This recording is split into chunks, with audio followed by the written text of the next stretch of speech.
Celtics Reddit podcast. Back out to Smart. Fakes the pass all the time. Three.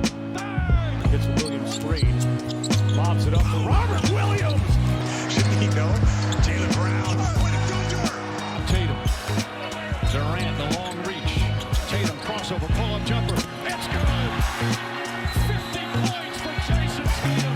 Hello and welcome to the Celtics Reddit podcast. Ben Vallis here. Thank you for joining us. Hope you're doing well. The Celtics, they're up 2-1 in the NBA Finals thanks to a 116-100 Game 3 victory over the Warriors. Joining us to talk all about it, Celtics Jay. Jay, how you doing, sir? Woo! That's right. Woo indeed. So, do you remember that show, The Norm Show, like when he had a sitcom? Like Norm Macdonald? Macdonald? Yeah. Yeah, I love Norm. I don't remember the show specifically. But... Yeah, so he had this like short run on a sitcom, and so ever since Draymond started kind of pontificating on his podcast about the Celtics and you know his overarching knowledge of all things, I can't help but every time I'm watching him play now, I just hear the theme song from the Norm Show in my head. And so for anyone that's not familiar, that song went as follows. Too bad that you're not as smart as you thought you were in the first place. Too bad. It's just, it seems so fitting. Absolutely. Great. That's where I'm at. Great, fantastic intro, Celtics Jay. Amazing stuff. Couple of production notes. First of all, I'm using my plain neck pillow to prop up my microphone. It's propped up on the case for my Nintendo Switch and some books. So apologies for like the screen invasion there. Also, so jet lagged and a little bit hungover. So apologies to the listener, to the watcher for maybe not in good form tonight, but we're gonna make the most of it. Jay, people love a genuine Ben. Yeah, I'm trying to be as genuine as possible. I'm genuinely in the real hungover and jet lagged. It's a brutal combination. Jay, obviously Spooney and I, we were at the game, but for me, having traveled all this way, it was almost like more of an emotional or even spiritual experience. What can you tell us about the keys to this game? Because I've got nothing. Like, how did the Celtics pull this one out? Well, clearly they had the right two people join forces in Boston for this particular game to bring a very particular type and brand of spiritual energy into the Garden. Are you talking about Tatum and Brown or me and Spooney? I think it's obvious who I'm talking about. And it's you and Spoons. I mean, if we're talking about true difference makers in the game, I'm saying, like, we got to go with, is there a fan base more superstitious than ours? No. Right? And I've got to say, when you've got those types of powers coming together, when your powers combine, Tatum and Brown win games in the finals. Like, that's just what happens. And so in seriousness, and well, I'm serious. I am serious about what I'm saying, but in looking more specifically at the game that took place, I think we did a really good job of not letting any of the game momentum take us out of our scheme or our game plan. So where we've seen on occasion throughout the postseason, and I think we saw it even most evidently in that game too, we've sometimes drifted from our game plan when the emotion of the moment in the game kind of gets overwhelming and we're getting frustrated and all of these things. And in this game, it was one of those like good Celtic vibes where even when the Warriors started making their runs, we just steady as she goes, kept pushing along, just doing what we need to do, respond to the runs. Jaylen was unreal in that first quarter. Like that man, he's really establishing that as a norm for him. He'll come out. There's that. Norm's gonna be the word of the pod tonight. Also, like worth calling out the Avery Bradley first quarter effect, right? Amen. Truth. That's a deeper cut than I would. I like that. Very nice. Very nice. he's got this way of just coming out and setting a really great tone. He kind of did that thing that it looked like Curry was doing in game 1, where he was just like, nah, I'm just going to go ahead and do whatever I want, and you're all going to have to just watch and enjoy the show. He did quiet down a little bit, but other guys were able to pick up where he left off. I really loved that turn in the fourth quarter. We really saw, Tatum open things up, Marcus open things up. Marcus started this game rough. He was turning the ball over a bunch. I mean, he was a large reason why we were behind in the turnover numbers for a good portion of the game, but he tightened up in the second half. He had 5, I think, by halftime. He had none, I think, in that second half. And that was a huge difference maker. And ultimately, those guys ending up with, I think they were the first, if I read the tweets that came out correctly, and the graphics that came up, they're the first trio to have 25, 5, and 5 since Magic, Worthy, and Kareem in '84. Wow.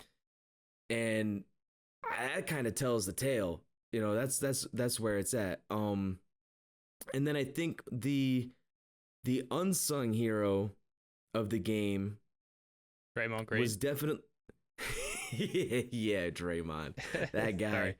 I was almost scared when he got kicked out. I'm like, I'm more worried about Andre Iguodala at this point than I am Draymond. Yeah, right? And he can go ahead and interpret that as shade because I know he's an avid listener of the pod. So of course, yeah. Draymond, all the big bro. players love the podcast. Always listening. So the unsung hero, I kind of think is White. He didn't have a big scoring game, but he had a couple of really key plays, especially on defense, just being a disruptor. And the one that I liked the most is he had this play where the Warriors were making a really big run and they had this wide open fast break. Marcus had thrown some stupid ass pass and got it immediately intercepted, gets thrown up ahead, and it looks like it's going to be an easy layup or dunk. And Derek White goes up, contests, and, fouls, sends him to the line, but it was the difference between letting them get the emotional energy of that fast break dunk off a steal versus, all right, shutting it down, go get your buckets at the free throw line, best of luck to you. Yep. And we were able to maintain our composure with that. So I know oftentimes you like to identify like underrated plays of the game. Oh yeah. The moment I saw that happen, I'm like, I said it on the live stream. I'm like, this is one of those plays Ben would want to know about or capture rather, because it's one of those underrated things that I think it really kept that momentum from turning too much in one way. And that was the story throughout. I think we met their runs with runs. We didn't lose our composure. And damn it, it was just beautiful. It's just everything was beautiful. Yeah, it was insanely beautiful. And 12 turnovers. Like if you're gonna look at one stat to sort of identify the keys to success for the Celtics, 12 turnovers. Like we're repeating ourselves at this point. And listen to any Celtics podcast or nowadays NBA podcast because the entire focus is on the Celtics. The turnovers are really the key here, and the Celtics limited them as such and won the game. So if we want the Celtics to win the series, limiting those turnovers continually and going forward seems to be the key. But also just a couple of things like my perception is different because I watched this game from the balcony at TD Garden rather than in the middle of the day on TV in Australia. Two things really stood out to me. One was just the defense just completely sagging off Draymond Green. I don't know if that was evident on TV, but they were just giving him so much space and like he couldn't do anything with it. And I think like the knock on that initially would have been you can't give him too much space because he can play make out of that space, but he just couldn't and wasn't. And the other thing is like the Splash Bros, if you look at the stats, like they both had a really good game. Like Klay Thompson had his best game of the playoffs, maybe. And Steph Curry was awesome. But our two awesome guys, Jason Tatum and Jaylen Brown, just had better games. And this is a championship series. This is the NBA Finals. If our sounds too obvious to say, but if our two most awesome players can have a better game than their two most awesome players, they're like, we're going to win the games, we're going to win the series. And it's just a proud. This feels awkward to say, like a proud dad moment, like because we've been watching these guys since they were drafted, but to watch the Jays like outplay the Splash Bros, just fucking awesome, so good, and the vibes in the Garden were incredible. And talk to me about that, Ben. What was that, man? That like fuck, that's just like I can't imagine that energy. Oh, but dude, me and Wayne Spooney had the like. I was messaging my wife and I was being careful to like add some qualifiers. I was like, it's the best day of my life, aside from when we got married and aside from when our child was born. But you know, we started off the day, at a pub nearby, and we met a bunch of other Australians and Kiwis, and we also met like an Associated Press photographer who was on the baseline for Game 3. His name was Mark. Shout out Mark. He bought us a drink. What a legend. Dope. And yeah, like just we met Bree from Celtics Corner as well before the game. Did she make it to the game? She did. Yeah. Nice. And we saw her at I don't know, one of the many bars around that area, and the vibes were so good. And as we were, and you can see this on our channel because I'm going to post like a Game 3 recap video on our YouTube channel. As we're walking in, Spooney's like, the vibes here are too crazy. Like, we cannot lose this game. Like, there's no possibility that we lose this game. And he turned out to be absolutely right. The vibes were so good. The crowd was amazing. Everyone there was like super locked in. And I'm from Sydney, Australia, but I feel like I felt more familiar with like people in Boston than I did in my own hometown. So it was amazing. Celtics fam, baby. Yeah, Celtics fam, they were out, and like we met a lot of cool people. So, but yeah, like a few things that you sort of notice watching the game live that you don't notice watching the game on TV. The number one standout for me is that Marcus Smart is an insanely good screen setter. I don't know if that's often captured, on the broadcast, but he was great. He was setting a lot of great, ball screens and off-ball screens, and I know he had a lot of frustrating turnovers, but this is like one of the best Marcus Smart games I've ever seen, based on all of the like sort of intangibles that we saw from him in this one. So the Jays, they outmatched the Splash Brothers. We were able to sag off Draymond Green, which allowed us to provide more defensive attention to the Splash Brothers, and it just felt like we've sort of figured it out in this game. I don't know. Does that ring true to you, Celtics Jay?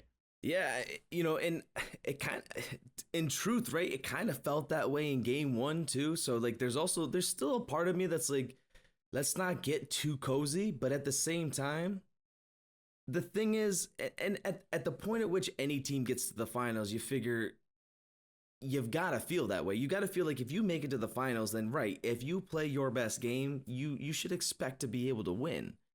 That's the whole fucking point. And it does seem like these guys are figuring some stuff out, and that they're figuring some stuff out that once they fully commit to what they're learning right now. So we're seeing Tatum take his playmaking to another level. We're seeing Brown really settle in to being a mid-range assassin. We're seeing Smart be able to bounce back in the middle of a game as opposed to just having an altogether horrible game, right? Like, we've gotten used to seeing when Smart's off, gonna be a long night for dude.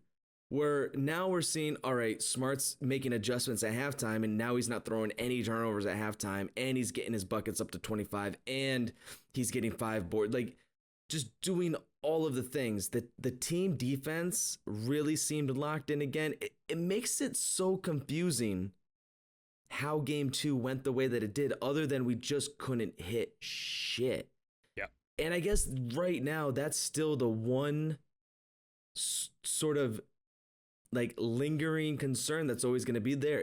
If the Jays are cold and no one's going to like splash in turn to make up the difference, then there's just not much else that we can do, especially against a team like the Warriors, where they're just able to feast on the perimeter and can go on some devastating runs. If you're not hitting threes in turn or getting consistent buckets at a better pace, then yeah, you're gonna have a really tough time. But they do seem to be locked in. The thing that they're showing us right now, I think, is the same thing we've been seeing through the whole postseason. So in the way that we can sometimes get frustrated over the inconsistency from game to game, in each series, I think what we are seeing is a comforting level of consistency as far as how they're going to hold themselves accountable for how they're playing on any given night, and how they're not going to lose their focus. Because the last point I'll kind of make, and then they'll throw it back over, is Draymond has made it his personal mission. He's come to the realization that he can't really play competitive NBA basketball anymore, and so his new lean or slant at the game is going to be, well, I'm just going to be as antagonistic as humanly possible, because I think he's rationalizing it for himself that he's trying to impact people mentally. And like he's gonna get in their heads. He's gonna live in their rent free, as it were. Mm-hmm. Except it seems to be lost on him that he's trying to do that against a team that's like been there, done that. Like none of these guys are weak-minded dudes. Like even for as different as some of them are personality-wise, the one thing they all have in common is they've got both mental and emotional fortitude. Mm-hmm. And now they've got a coach that enhances that and empowers that. And now they've got a GM that enhances that, empowers that. Ainge sometimes struggled with it because he had players often feel so insecure about their status with the team that you couldn't get that fully deep-rooted. Guys like Marcus every year were worried about getting shipped out. Well, the moment Brad took over, he's like, nah, that's our guy. Ime comes in, yeah, that's our guy. Like, nope, we're not trading the Jays. Like, those are our guys. They have cultivated an energy with this team where Draymond can keep playing all the bullshit antagonistic games he wants. He's just going to keep finding himself fouling out and watching from afar and then saying stupid stuff like, oh, people are cursing in the crowd. Oh, good show. Shut up. That dude curses every 2 seconds on the court. That dude's cursing in his interviews. Who the hell is he talking about? Curses in front of his own children, which is fine. Fuck's sake. Because a little bit normalize cursing, right? Like, please. Like it's 2022. Like, I feel like profanity is not as frowned upon generally in society as it was back in the day. And we have this podcast and we listen to other podcasts that are made by, more professional people like Zach Lowe, Chris Forsberg, etc. And they use profanity because it's just normal. It's just accepted. And Spooney and I were sitting behind a father and his 8-year-old child. And I can absolutely confirm that 8-year-old was saying, fuck you, Draymond, louder than anybody else in the arena. Like, he was just so psyched to say fuck you, Draymond.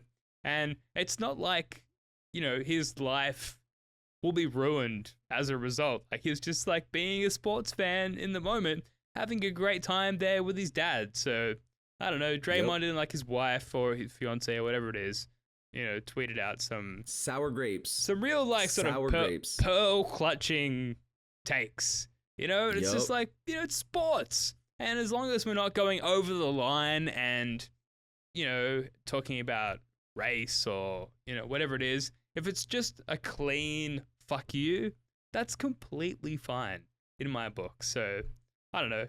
Draymond. No, it's grasping at straws because he's recognizing the fact that he just can't play competitively anymore. So what he's doing right now is he's realizing he can't get into the players' heads. So now he's going to try to get into the fans' heads. Yeah. But here's the thing. And quick social commentary coming from a professional in the world of mental health and behavioral and all that kind of junk. Let me tell you something. We need to stop teaching kids that there's such things as bad words. We really do. Because they're really curse all you want. That they're not bad words.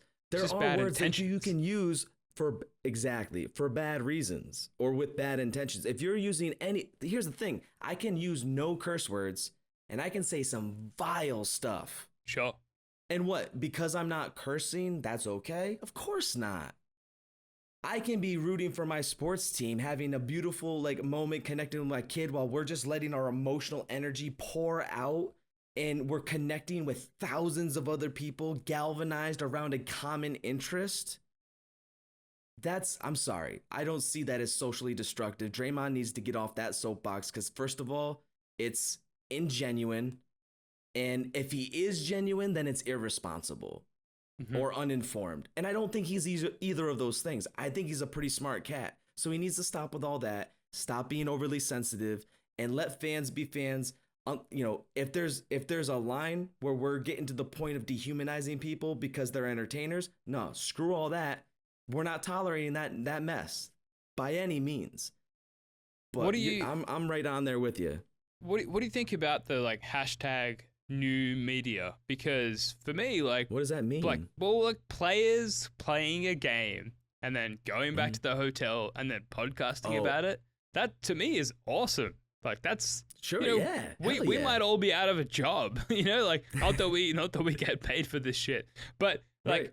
That's so.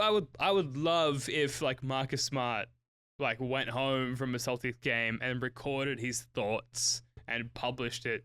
It's great. Obviously the Draymond Green thing is not great at the moment given his. Oh, but I love to hate it.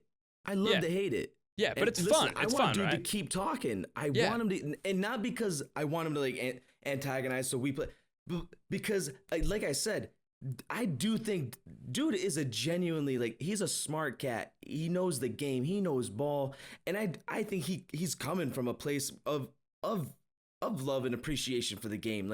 I don't think he's an ill-intended cat. I do think he's hypocritical. I think he criticizes people for playing the game in a way that doesn't even come close to the way that he plays the game. And so that seems kind of odd. Kerr is doing the same thing. But at the same time, if I were a Warriors fan, then I am elated by everything that comes from that team. And that's the point, right? He's not talking for Celtics fans. He's not talking to Celtics fans. Even if he's directing comments at Celtics fans, it's not for us.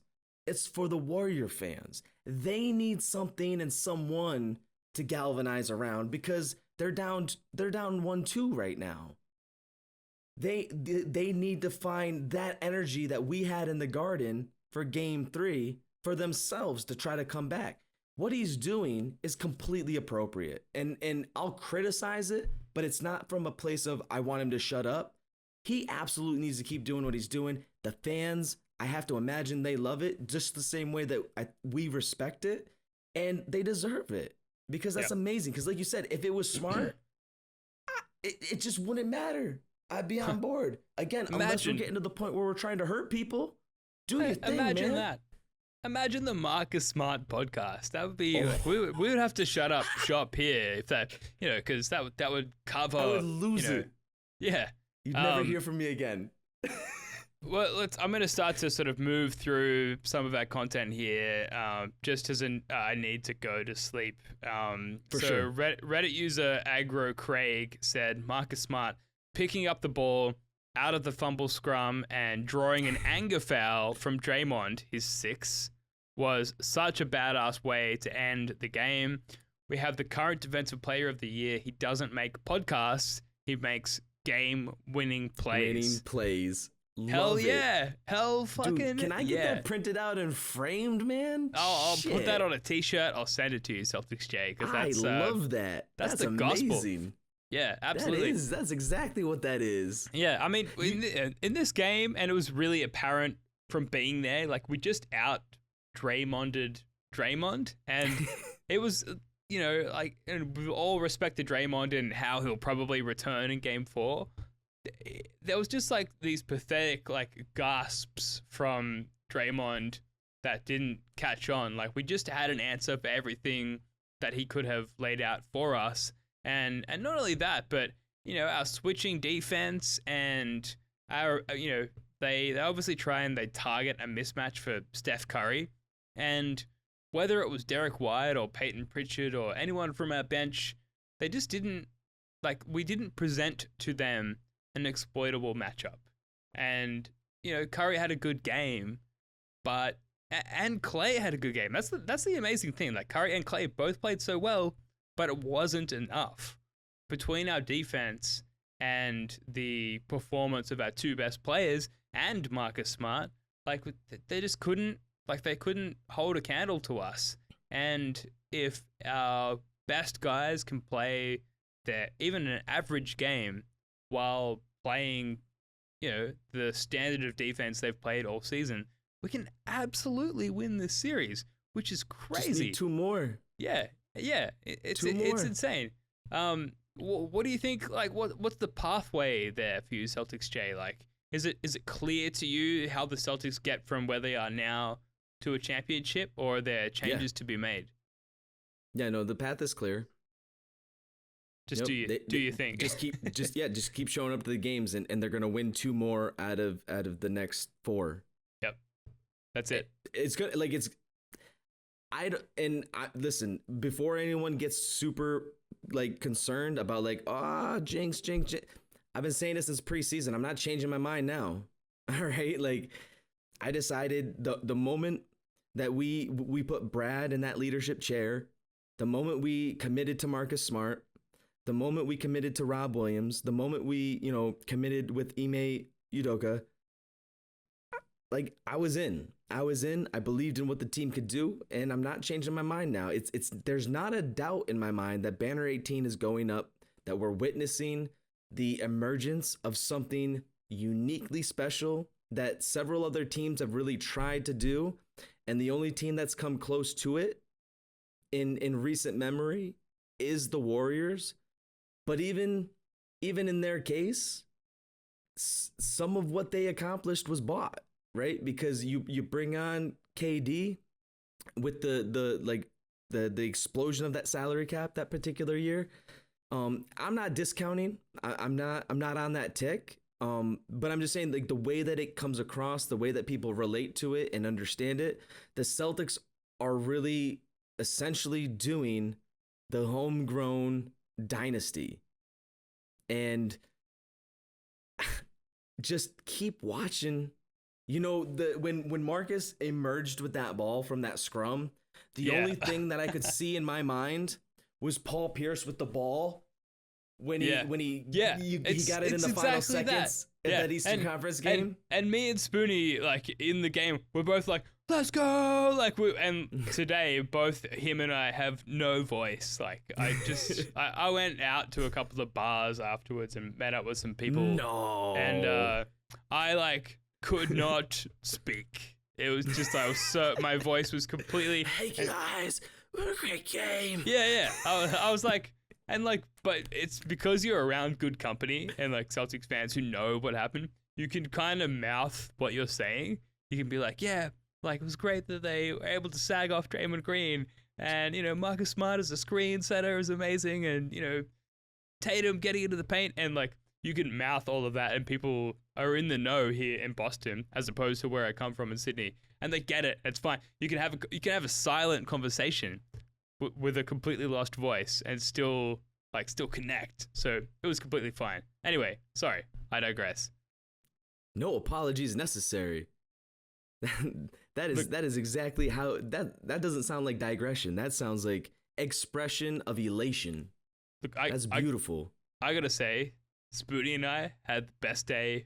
I messaged my wife this morning and I was I had the best day of my life aside from our wedding and the birth of our child, because Spooney visited me here in my Airbnb, and he brought gifts from his wife and from himself, and then we went out to bars, and as soon as we the first bar, people approached us being are you guys Celtics fans?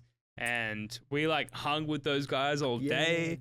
And then, going out and heading into the North Station, TD Garden area, we met Bree from the Celtics Corner That's awesome. podcast. And there was just the love, people it's so hard to explain the elation from it, but like we met so many people who like, not necessarily knew us from the podcast, but like, you know, coming from Australia and it not being full of Celtics fans, suddenly being immersed in that and everyone being like super keen to talk Celtics. It was so much fun. I struggle to explain it, but we had such a good time. Spooney and I both now have no voices. That's why Spooney's not on the pod. I think he's doing worse than I am. But we just had such a good time. I don't think that I can really articulate how good it was, but it was like one of the best days of my life. Honestly, it was so much fun. You don't always get opportunities like this to help sort of maybe express different types of connections with stuff like this, and I think sometimes we undermine the value of the role that sports and fandom can play in our world. Because what you're speaking to and what you're expressing to me sounds a whole lot like what most folks are trying to do and trying to express when they kind of over commit to like nationalism, right? Or like aspects of tribalism. What you're speaking to there, though, is the beauty that can come from it, right? Like that enormous expansion of community, even amongst folks that you otherwise would never have known or come into contact with or have any like reason to relate to. There is this universal common aspect that just innately gives you an energized and emotional connection to everybody in the space. Like you are just all in sync on a thing and nothing needs to be spoke to make it real or to make it tangible. And I'm hopeful that we can continue, regardless of whether it's like in the finals or whatever, but continue to find ways to use our fandom to channel those moments and that type of energy more frequently and more on command without it being completely dependent on success. Because it is possible, and it is a immensely rewarding thing, and sports gives us a place where we get to remind ourselves of that. Yeah, because totally. there are thousands of people in that stadium while you're watching that game that you are likely not going to share the same ideas with, right? There's folks in that space, in that building, that if you were only going to interact with them in a different way, you might be completely at odds with one another and consider each other bitter rivals. But there's this one thing that we can put those immediate biases and prejudices aside and say, nope, we're going to come together on this common thing that we do have a shared interest in, and we're going to relate to one another. Regardless of being complete strangers, it's going to be all love right now. And it is possible to take that out of sports and put it in other places in our lives. And so I just want to, I know that goes a little bit off the rails of just, sticking to the game and all that. But what you're sharing is just such a beautiful moment that I think a lot of folks can relate to. And I just want to speak to how much I appreciate you being, so communicative and expressive about it, because it does. It speaks to other things that this can lead to and where we can put this type of energy. And it's a positive thing for all of us. So I'm glad you guys got to link up, man. That is so dope. Got to have such a remarkable experience. I love that you were able to capture a bunch of that and throw some of those clips on YouTube. Looking forward to, I don't know if you've got part 2 up. I just got done working a little bit ago myself. So I'll have to go and look. But yeah, just great stuff, man. It felt so great watching it on the live screen with our audience in the playback, knowing that you guys were there. And enjoying like all of those different moments. There was one point where the Warriors got that 1-point lead, and I told everyone in the room, I'm like, everyone pray for Ben right now, because that man is having a full-blown panic attack. Yeah. He's having a breakdown, and we need to pray for the man right now. Yeah, I was lucky to have Spooney with me right next to me, who gave me the classic, like, we're all right. We're fine, man. We're fine. Yeah. We're fine. We're all right. In interest of wrapping it up, because I am so jet lagged and I need to go to bed. There's a lot to talk about this game that we didn't and won't get to, but I recommend, in particular, listening to the Nate Duncan Danny LaRue podcast about the game because they'll really get into the X's and O's as far as like how and why the Celtics won. But Reddit user Curryboy1229 says that the Jays and Smart got it done for sure, but both Williams were incredible. Brothers Williams, absolutely. Their growth has been so quick and fun to watch, and they keep it up, and we win this series. So, like, Jay, like, you know, obviously, like, Jaylen Brown and Jason Tatum. We just saw the best game Rob's played all postseason. Yeah, like, right? We just saw the best game Rob's played all postseason. Let's just say what it is. And that is so exciting because it's been so tough to watch this guy put himself out there. We know he's hurting. We know he's not comfortable. We know this is hard for him. We can see it when he's running up and down the court. But to finally see him get up and like put down a couple buckets harsh, to see him like block that Curry shot, just get that out of here. Yeah, hell yeah. That was some vintage so good. freaking Rob Williams that we have been just pining for. I'm hoping that, you know, we've only got like 1 day between this next game. I'm hoping that that's enough and that, you know, the energy and the emotion from this win here can feed into that. And they're clearly going to need the crowd again to help fuel it. Because, man, I would love to see him get a couple games strung together where he's able to just look and feel a little bit more back to normal, because you know it matters to him. You can see it. It's why he's out there, man. Like, he has every reason to be like, you know, it's just going to be better. I'm going to be more comfortable if I sit it out. You know, I don't want to be a detriment. I don't want to get in folks' ways. But he's out there. He is pushing. And I made a comment in the live stream during the playback where on like one of the first early plays, I saw him running back down the court and he had kind of like a hitch to his giddy up. And I'm like, oh no, like it just keeps looking like it gets, and then he just like he had a break. He came off the floor for a bit. He came back in and he just channeled something. And yeah, It was just so refreshing to see. And you could tell that it meant a lot to him too. Before we get on to Game 4 predictions, Jay, is there anything else about Game 3? Like, you know, there's some unsung heroes. Al Horford was quietly great. Rob Williams, Grant Williams, Brothers Williams, quietly great. Is there any other sort of unsung heroes that you want to get to before we move on to the future of this final series?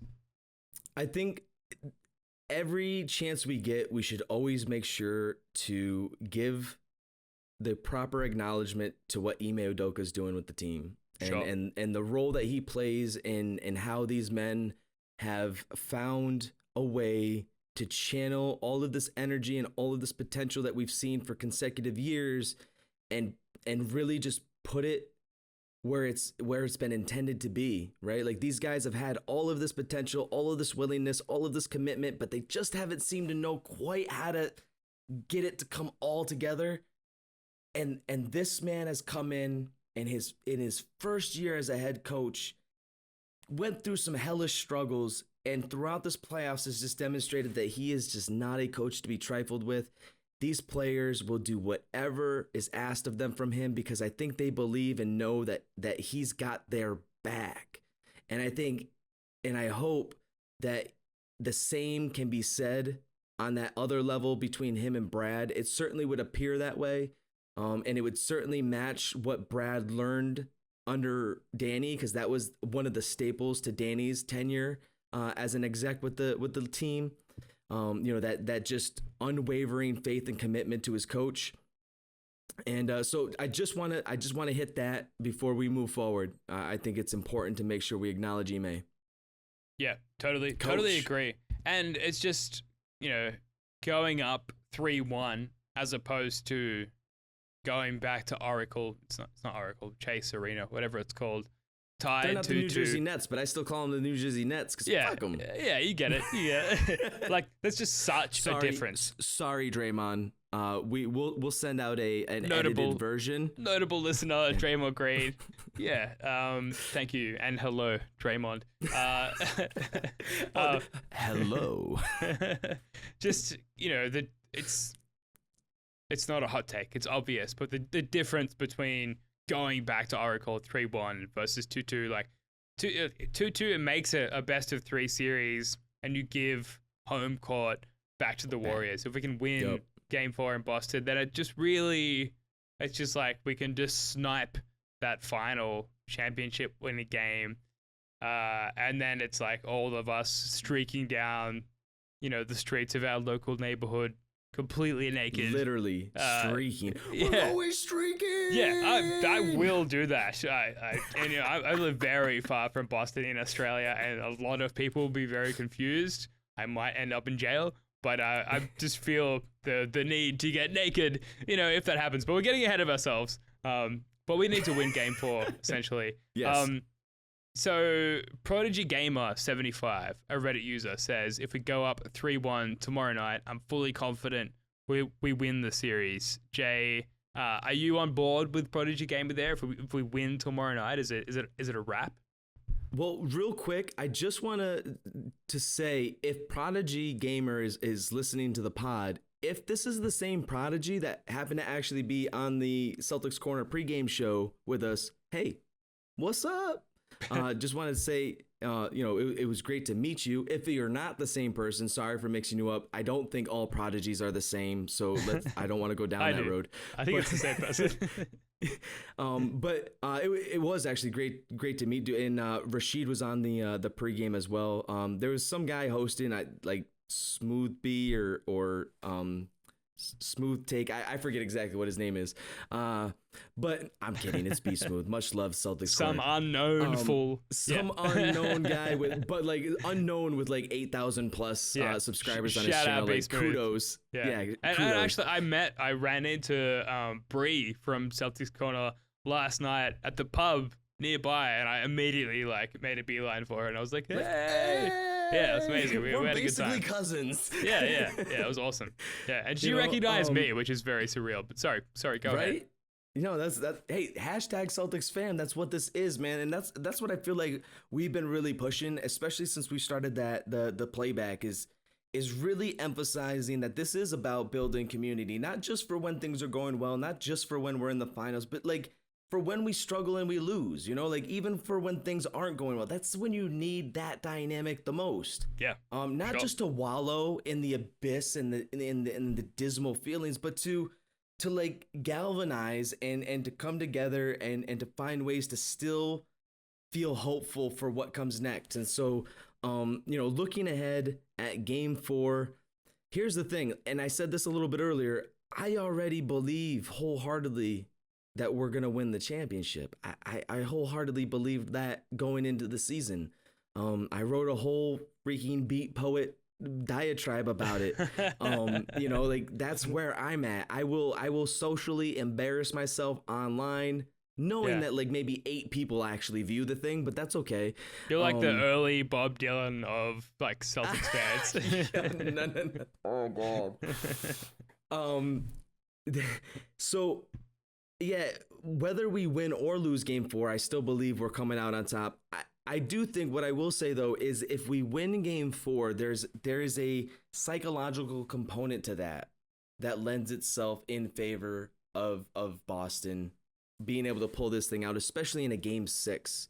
I suspect if we were to go up 3-1, there's no way to avoid the Warriors going completely bullshit from everywhere in front of their home court and doing on their home court in front of their home crowd, and then bringing it back to Boston. But I think at that point, with the energy that would be in the Garden and with what these players are capable of doing on any given night, it's hard to imagine that they wouldn't be able to close it out there. So I'm saying Celtics win Game 4, close it out in Game 6, and that's going against what my original prediction was, which was that Celtics would win in 7 in Golden State. I'm saying if we can win Game 4, then it's Celtics 6 at home, and it is ever-loving banner-tastic, baby. Hell yeah. I think definitely Celtics in 6, 7 at the most, but it seems like definitely not 8. No, 8 seems unlikely at this point. Yeah. But, who knows? Adam Silver, he likes to maneuver things. If he can make a buck. Yeah, all right. I gotta go to bed. I'm so Get some tired. rest, my friend. That is gonna do it for this one. Thank you for listening. We'll be back sometime after Game 4, and make sure you're following us on Twitter because I'll be tweeting out live clips from inside the arena, inside TD Garden, during the game. Celtics Jay, love your work, mate. Thanks again. You too, brother. All right, until next time, go Celtics. Peace.